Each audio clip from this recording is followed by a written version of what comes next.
He stepped into the kitchen and bam, right into a trap. There you are.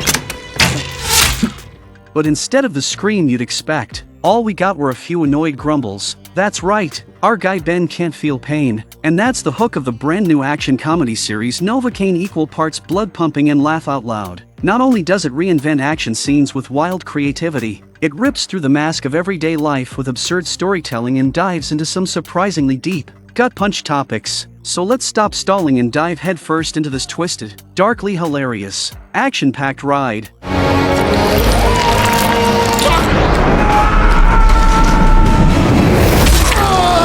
The story follows Nathan, an ordinary assistant bank manager living a totally average life. But guess what, he's hiding a massive secret. That day, while refilling his coffee, his coworker Sherry suddenly tapped him on the shoulder. Startled, he spilled the scalding coffee all over his hand. It turned bright red instantly. Sherry's horrified and apologizes immediately, but she doesn't know Nathan didn't feel a thing. To ease her guilt, he quickly excuses himself and leaves the break room. Back at his desk, just as he's about to apply some burn cream, Sherry walks in. Nathan quickly hides his hand, feeling bad. Sherry asks him out to dinner after work to make it up to him. Nathan politely declines. He insists it's no big deal, but as soon as she turns to leave, he bolts after her. You know what?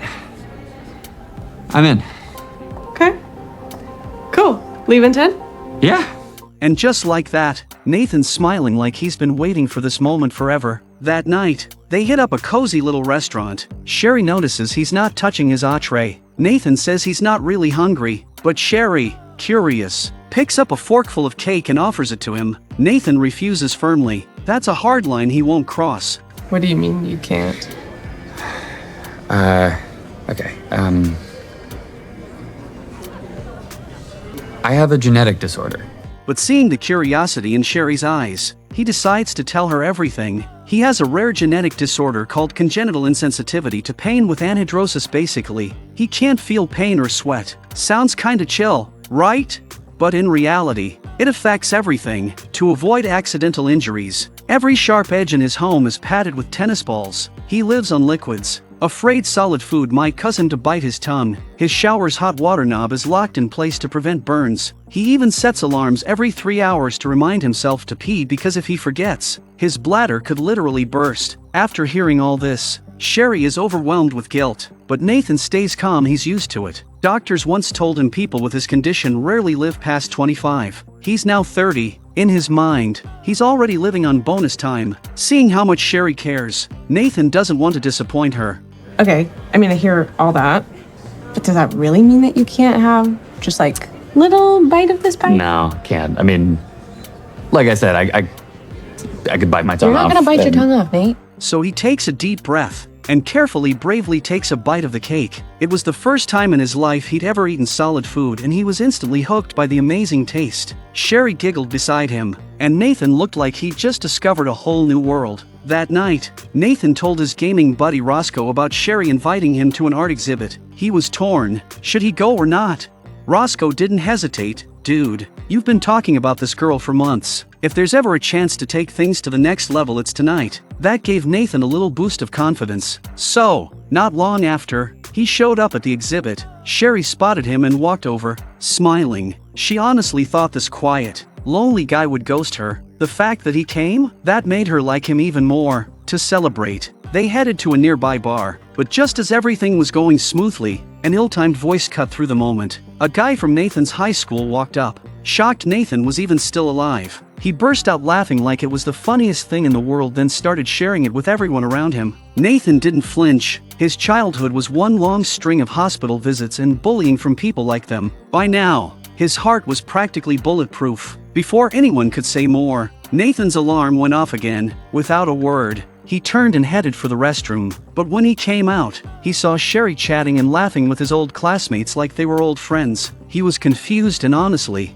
a little hurt. Still, he forced a smile and walked over. Sherry told him, "You know, your classmates don't seem that bad. Maybe we should all have a few drinks and just let the past go." Since she asked, Nathan went along with it. The bartender slid them 2 drinks. They raised their glasses and downed them in one shot. What's that?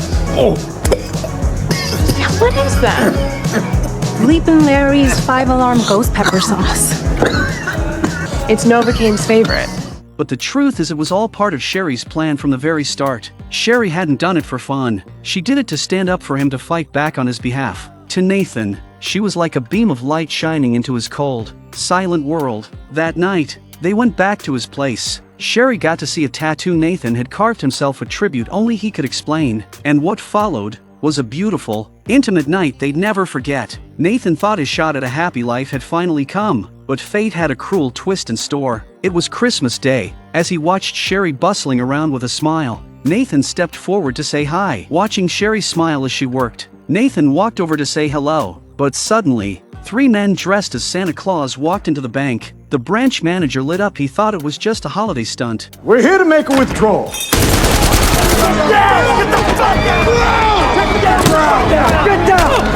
But the Santas pulled out weapons and quickly took control of the room, forcing everyone to the ground. One of them grabbed the manager and demanded the vault code. When he refused, they shot him in the head without hesitation. Next up was the bank's second-in-command, Nathan. The robbers dragged him toward the vault. Staring at the blood on the floor and the terrified look on Sherry's face, Nathan froze. Even as the robbers beat him, Nathan didn't react. He couldn't feel pain, and now, he couldn't even feel fear. Just as the robber raised his weapon again, Sherry yelled for him to stop. They quickly realized there was something between her and Nathan. Nathan's reaction confirmed their suspicion, so they turned their sights on Sherry. Open the vault or open her brain pan! Okay. Cornered and desperate, Nathan finally gave up the vault code. The robber shoved Sherry aside and cracked Nathan in the head with the butt of a rifle, knocking him out cold. Then they opened the vault and took every last dollar inside. But as they were about to flee, flashing lights appeared outside. The cops had arrived. Panicked, one of the robbers grabbed Sherry. With a hostage in hand, the police didn't dare make a move.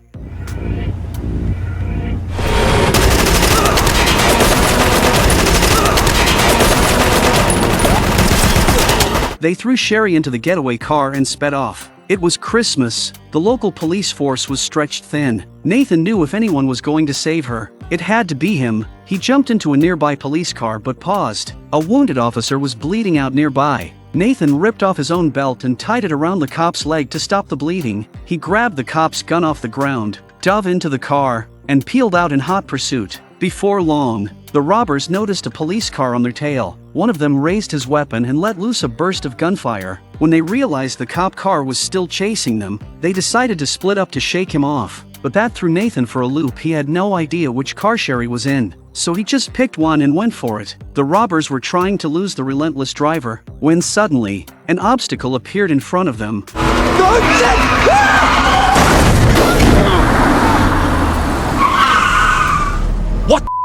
Nathan didn't flinch. Nathan chased him all the way into the hotel kitchen. Realizing he couldn't shake him, the robber decided to end it right here. But when he stormed in, Nathan had vanished.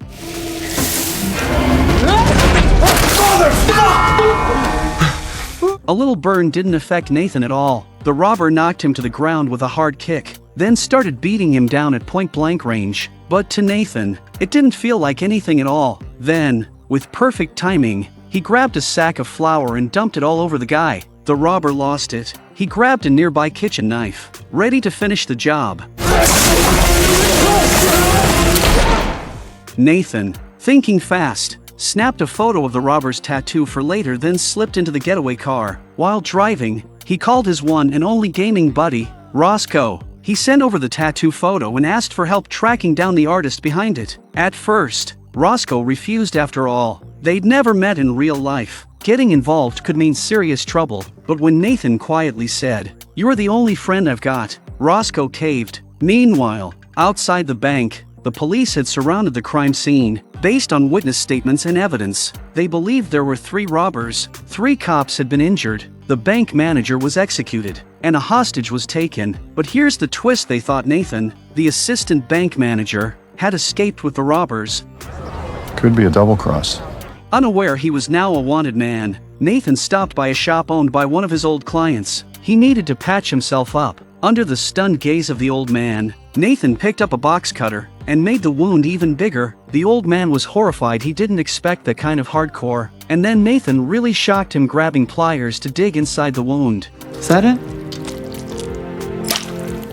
After that, he poured glue into the cut, pressed it shut with his fingers, and sealed the bleeding. He was about to leave, but his legs gave out. Too much blood loss, so he grabbed a shot of adrenaline, jabbed it into his chest, and just like that, full recovery. Before leaving, he handed the old man 2 stacks of cash. He knew the guy was struggling, and this was his way of saying thanks. You might want to launder that, by the way. Just as he stepped out the door, Nathan got a message from Roscoe. Roscoe had tracked down the address of the tattoo artist. Without hesitation, Nathan jumped in his car and took off. Meanwhile, the police arrived at the hotel kitchen, the same one Nathan had torn through earlier. A body had been found. A witness claimed the killer was a man in a suit. Do you have a cell phone number for him? Guy just robbed a bank, killed a guy. You really think he's just picking up his cell phone? This is Nate speaking. Hi, Nate. This is Detective Barbara Mincy of the San Diego Police. Did you catch the others? Is Sherry, the hostage, is she safe? Detective Mincy said they were doing their best, but if Nathan turned himself in, it would make their job a lot easier. That's when Nathan realized they thought he was one of the robbers. He quickly explained he wasn't one of the robbers. He was only doing this to save Sherry. Mincy replied that rescuing hostages was the police's job. But Nathan knew there were only 3 hours in the golden rescue window. He was afraid the cops wouldn't make it in time. Whatever Mincy had been through in her past, she didn't stop him. She didn't say yes, but she didn't say no either. Back at the garage, tension was boiling over between the 2 remaining robbers. It had already been 2 hours and the third man still hadn't come back. Simon started throwing shade at Andre, suggesting his brother had taken the money and bailed. That's when Sherry finally spoke up, because the truth was Sherry wasn't a hostage at all. The man in front of her, Simon, was her real brother. The whole thing had been their plan from the beginning, but before the job, they'd agreed no one gets hurt. Simon broke that rule when he killed the bank manager. Sherry was furious. His recklessness had put the entire mission at risk. But Simon snapped back. If she'd just gotten the code out of Nathan sooner, no one would have had to die. While the 2 of them argued, Nathan had already reached the tattoo parlor. The artist was a guy named Zeno. Nathan lifted his shirt, showing his chest, and said he wanted the exact same tattoo as in the photo. You know Ben? Ben. Yeah. Ben. Served together. Nathan managed to make him believe the story, but before they started, Nathan kept circling the conversation around, dropping questions about Ben. Casually, Zeno started to get suspicious. He excused himself, saying he needed to grab some tools, but instead, he stepped into his office and picked up a knife. As Zeno turned around, he suddenly found Nathan standing behind him, gun raised. Zeno swung a brutal uppercut straight into Nathan's jaw, then grabbed a baseball bat off the floor. He wasn't just trying to fight, he was trying to end him. Luckily, Nathan reacted fast and launched a counterattack, but his hits barely scratched Zeno. Zeno smacked him with a single slap, sending Nathan flying like a rag doll.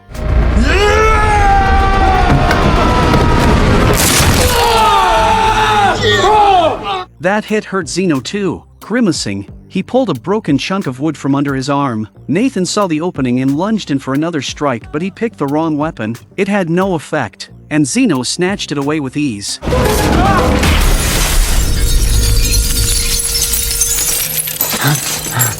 Nathan was thrown across the room hard. Dazed, he spotted shattered glass on the ground, and suddenly, an idea hit him. He clenched his fists, then slammed them into the broken shards. Even Zeno froze for a second. Stunned, Nathan rose, hands full of embedded glass, and leapt forward, driving a devastating blow into Zeno's body.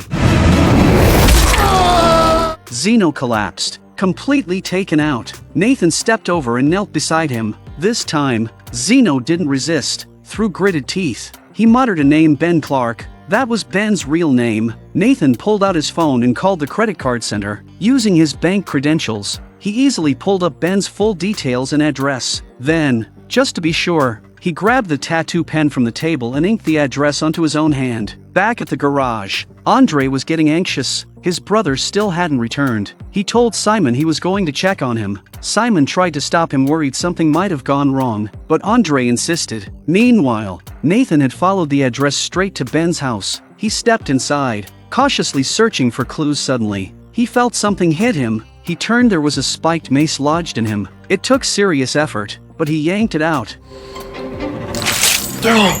Now he knew this place was booby-trapped. From that point on, every move he made was cautious, but even that wasn't enough. Another trap was triggered. Nathan sighed, no pain, but but still let out a dramatic groan. He tried to pull out the arrow with both hands, but it wouldn't budge, so he just gave up and hobbled forward in the weirdest stance imaginable. Eventually, he made it to the bedroom and finally found something useful, a work uniform from Ben's auto shop, complete with an address printed on it. Nathan figured out where they were. Then he turned around and stepped straight into another trap. This was bad. Out of options, Nathan thought of only one person, Roscoe. He dialed his number, hoping his friend could come save him. Roscoe wasn't thrilled. He didn't want to end up in jail, but Nathan played the emotional card. He told him, "You're the only friend I've got. We may have only met online, but to me, you're like a brother." Those words hit Roscoe right in the heart. He finally gave in and said, all right, I'm hopping on my Harley. I'll be there in 10.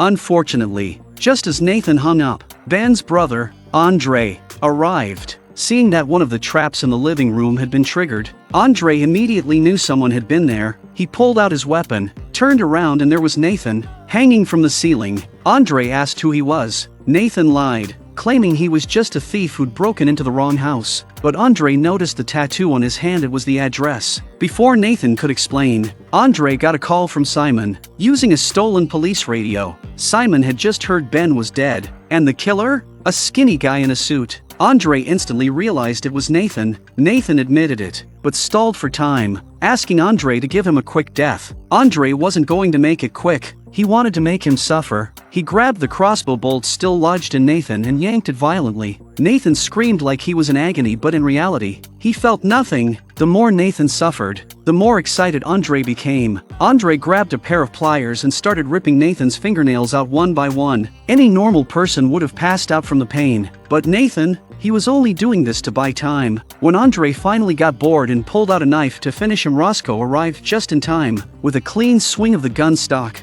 he knocked Andre to the ground. Roscoe rushed over and untied Nathan. It was their first time meeting face to face, but you could tell they were already like brothers. Just as they were about to escape, Andre regained consciousness and tackled Nathan to the ground. Nathan yelled for Roscoe to find a weapon. Roscoe smashed a glass case and pulled out a dagger, but when he threw it to Nathan, it accidentally stabbed right through Nathan's hand. Nathan didn't even flinch. He turned and stabbed Andre right in the foot.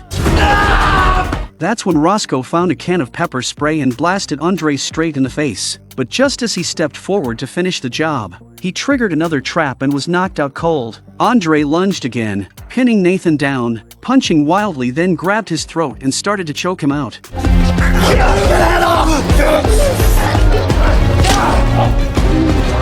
At last, after all the chaos, the problem was finally taken care of. Roscoe had just finished bandaging Nathan's wounds when the sound of sirens echoed outside. Nathan tensed up. He couldn't afford to get caught, because he still hadn't found Sherry. I think I have an idea. Your Harley, it's still parked out front, yeah?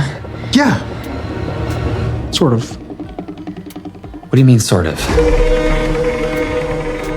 Outside, Detective Mincy and her partner had arrived. Using a megaphone, they ordered Nathan to surrender, but a second later, a chubby guy wearing a helmet burst out the door, riding off on that beat-up eighth-hand Harley like he was in an action movie. The cops jumped in their cruiser and took off in pursuit. It didn't last long. The rusty Harley overheated and broke down by the roadside. Mincy and her partner quickly caught up and arrested the rider, but when they pulled off the helmet, it wasn't Nathan. They realized they'd been tricked. To avoid jail time, Roscoe gave up Nathan's location. Meanwhile, Nathan had followed the address printed on the uniform and arrived at Ben's old auto shop. Inside, Simon was in the middle of a heated argument with Sherry. She was furious that her brother had broken their promise and killed someone. She didn't want to take part in his reckless plans anymore. Simon didn't take it well. He cocked his gun and said coldly, "If you're not with me, then you're not my sister." Just before he could pull the trigger, Nathan stepped out of the shadows. Even Sherry was shocked to see him. Seeing the gun,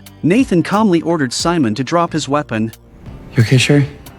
Realizing who this was, Simon smirked. So this was the guy who couldn't stop falling for his sister. But Nathan had no idea about any of that. When Simon casually said, "She's my sister," Nathan froze. He couldn't believe what he'd just heard. The girl he'd fallen for, the first person he'd ever really liked, had been working with the robbers all along. She tried to explain, but her words sounded hollow and weak. While Nathan stood there, overwhelmed and heartbroken, Simon saw his chance and landed a brutal punch. Nathan hit the floor hard. Simon dragged him beneath a crane, ready for the next move. Just then, Sherry suddenly stepped forward and grabbed Simon by the hair. Simon reacted instantly and slapped her hard across the face. Sherry told him to take the money and go. She said she was staying with Nathan. Simon couldn't accept that. He warned her that if she wouldn't leave with him, he'd have no choice but to put a bullet in her. He raised his gun, ready to shoot.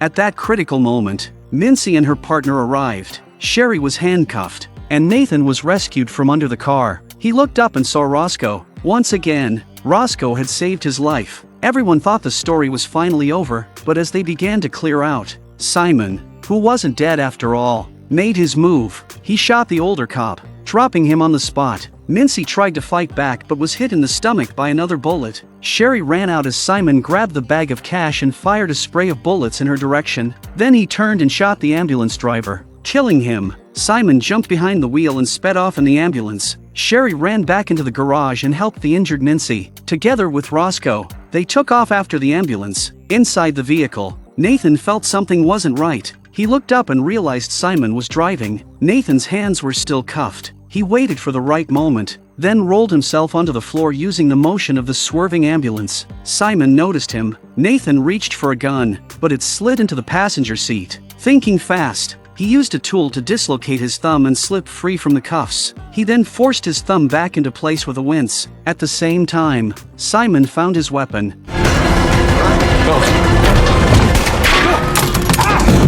Nathan picked up a gun too, only to discover it was empty. The plot twist just kept coming. Back in the pursuing vehicle, Sherry told Mincy that Simon was heading to Pier 7. It was part of their original escape plan. That was where they intended to flee south after the job. They were right. Simon drove straight to the pier. Nathan noticed a defibrillator on the floor. A plan came to him instantly. He powered it on and let it charge to full. When it hit 100%, he pressed one paddle to his chest and slammed the other into Simon's face.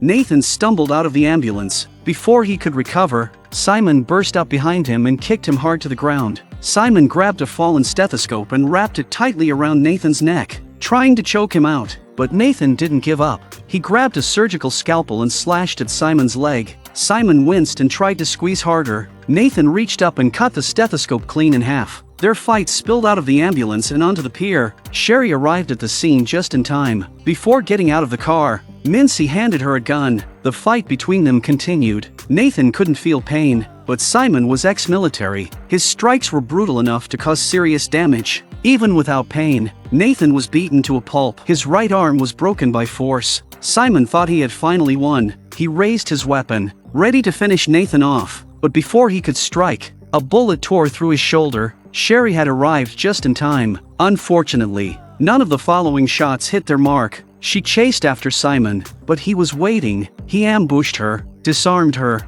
and threw her hard across the floor. Nathan watched in horror as the woman he loved was about to be killed. That's when he noticed a syringe of adrenaline nearby. He crawled over, grabbed it, and stabbed it into his chest. The surge brought him back to life. Just as Simon was about to choke Sherry to death, Nathan made his move. Simon dropped to the ground. It was over. The danger was finally gone. When Nathan opened his eyes again, 3 months had passed. His entire body was covered in thick plaster casts. Roscoe had stayed by his side the entire time. Nathan finally woke up. Roscoe was overjoyed. Then Mincy walked in. She had just come from court. Nathan was facing multiple charges: involuntary manslaughter, breaking and entering, grand theft auto, enough to put him behind bars for life. But he had saved a cop, and Roscoe testified on his behalf. In the end, he received 6 months of house arrest. It was the best outcome he could hope for. Before leaving, Mincy handed him a drawing from her daughter. The film never explained their relationship,